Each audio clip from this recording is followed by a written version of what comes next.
Bismillahirrahmanirrahim. Assalamualaikum warahmatullahi wabarakatuh. Bertemu lagi di channel Sukses Perangkat Desa. Seperti biasa, sebelum kita lanjut ya, tak lupa saya ucapkan salam sejahtera buat Bapak Ibu semuanya di seluruh Nusantara. Semoga dalam keadaan sehat, bisa menjalankan aktivitas setiap hari, dan tentunya selalu dalam lindungan Allah. Amin. Baik ya, di video kali ini ya, banyak teman-teman kita ya, Bapak Ibu semuanya, minta request ya untuk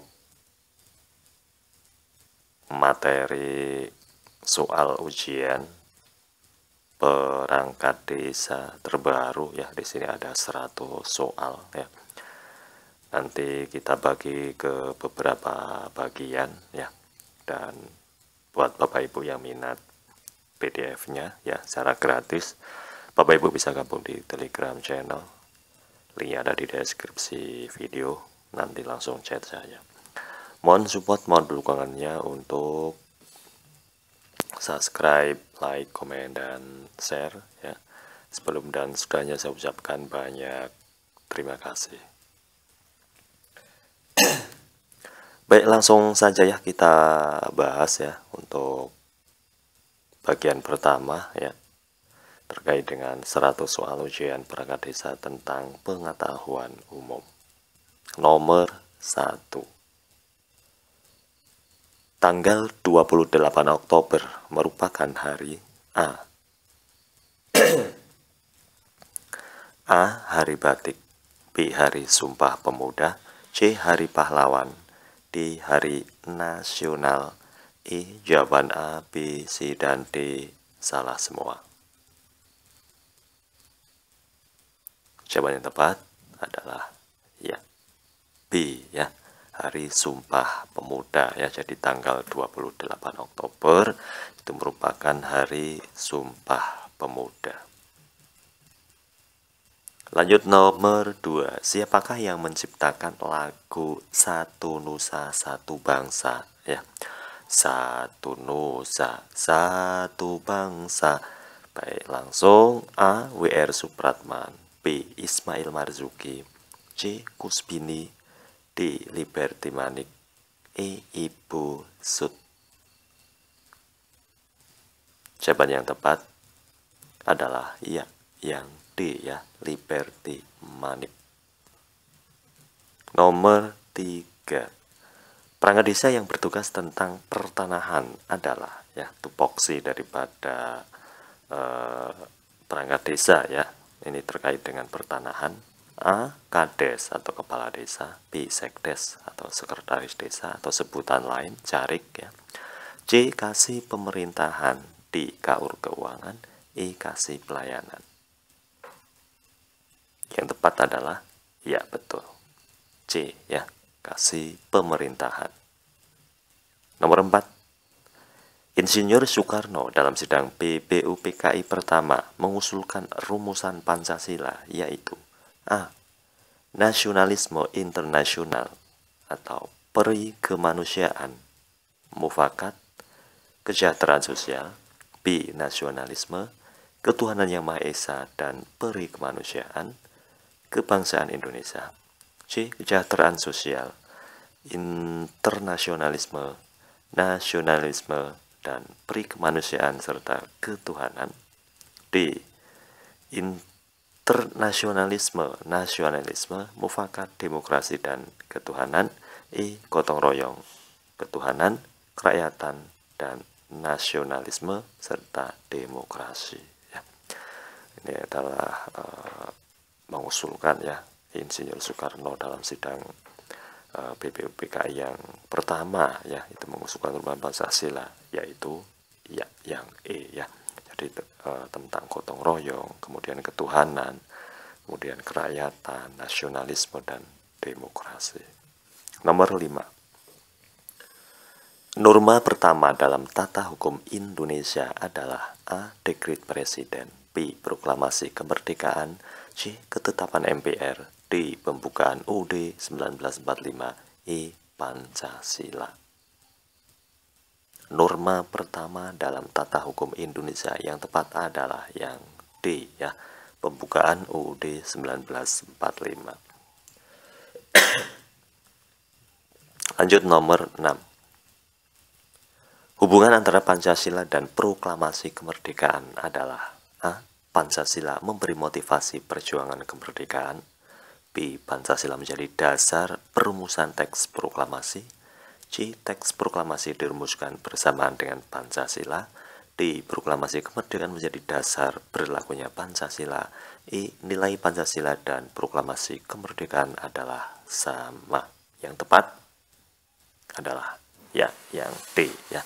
Jadi proklamasi kemerdekaan menjadi dasar berlakunya Pancasila ya. Hubungan antara Pancasila dan proklamasi kemerdekaan ya. Baik, nomor 7, menurut pasal 14 ayat 1 UUD 1945, hasil perubahan pertama dalam hal memberi gerasi dan rehabilitasi, Presiden perlu memperhatikan pertimbangan dari A. MPR, B. Dewan Perwakilan Rakyat, C. Mahkamah Agung, D. Menteri Kehakiman, E. Dewan Pertimbangan Agung. Yang tepat adalah ya betul, yang C ya, Mahkamah Agung. Nomor 8. Desentralisasi sebagai salah satu asas yang dianut dalam penyelenggaraan pemerintahan di daerah. Maknanya adalah A. Penugasan dari pemerintah kepada daerah untuk melaksanakan tugas tertentu. B. Penyerahan kewenangan kepada daerah untuk mengurus rumah tangganya sendiri. C. Pendelegasian kewenangan dari pemerintah pusat kepada pemerintah daerah. D. Pelimpahan tugas kepada daerah untuk mengurus dan melaksanakan pemerintahan. E. Pembagian tugas pemerintahan antara pemerintah pusat dan pemerintah daerah. Yang tepat adalah ya, yang C ya. Pendelegasian kewenangan dari pemerintah pusat ya kepada pemerintah daerah. Lanjut nomor 9. Cita-cita nasional bangsa Indonesia yang memberi corak kepada politik luar negeri Indonesia yang bebas dan aktif tercantum dalam pembukuan UUD 1945, yaitu A. Menjaga ketertiban dunia, B. Mengirimkan pasukan ke wilayah konflik, C. Menentang penyerangan sepihak oleh AS atau Amerika Serikat, D. Mendukung penyelenggaraan hubungan bilateral, E. Kemerdekaan adalah hak segala bangsa. Jawabannya adalah yang E ya. Kemerdekaan adalah hak segala bangsa. Lanjut nomor 10. Contoh pelaksanaan politik luar negeri yang bebas dan aktif berdasarkan Pancasila adalah A. Ikut campur dan memihak salah satu blok, B. Pengiriman pasukan perdamaian ke wilayah konflik, C. Memberi bantuan senjata kepada negara yang bertikai, D. Menghimpun negara sepaham dan seideologi, E. Organisasi ekonomi yang Eropa sentris. Jawabannya tepat adalah ya, yang B ya. Pengiriman pasukan perdamaian ke wilayah konflik. Nomor 11. Fungsi filsafat Pancasila dalam hubungan dengan ideologi-ideologi di dunia adalah sebagai A. Perbandingan perkembangan ideologi, B. Penyaringan masuknya ideologi asing, C. Perpaduan filsafat dan ideologi, D. Perebutan hegemoni filsafat, E. Unsur ideologi setiap bangsa. Jawaban yang tepat adalah yang B. Penyaringan masuknya ideologi asing. Lanjut nomor 12. Dilihat dari segi tujuannya, negara kepolisian bertujuan A. Meningkatkan kesejahteraan, B. Mewujudkan ketertiban, C. Memelihara kekuasaan, D. Menjamin keamanan, E. Mempertahankan persatuan. Jawaban yang tepat adalah yang B ya, mewujudkan ketertiban.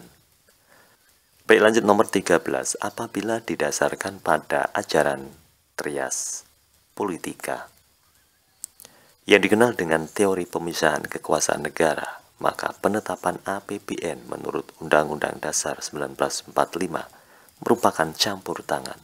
A. Presiden dalam kekuasaan Dewan Perwakilan Rakyat. B. Dewan Perwakilan Rakyat dalam kekuasaan Presiden. Dibalik ya. C. Presiden dalam kekuasaan Mahkamah Agung. D. Mahkamah Agung dalam kekuasaan Presiden. Sama dibalik. E. Dewan Perwakilan Rakyat dalam kekuasaan Mahkamah Agung. Yang tepat adalah yang A ya.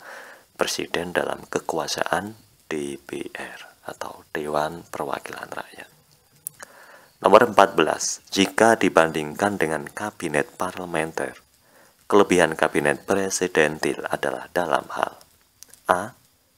Pembentukan kabinet sangat demokratis. B. Jalannya pemerintahan lebih stabil.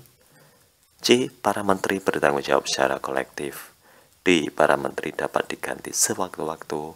E. Pemerintahan lebih mencerminkan aspirasi rakyat. Yang tepat adalah yang B. Ya. Jalannya pemerintahan lebih stabil. Ya. Baik, nomor 15. Dibandingkan dengan berbagai norma sosial lainnya, sanksi norma kesopanan bersumber dari A. Hati nurani.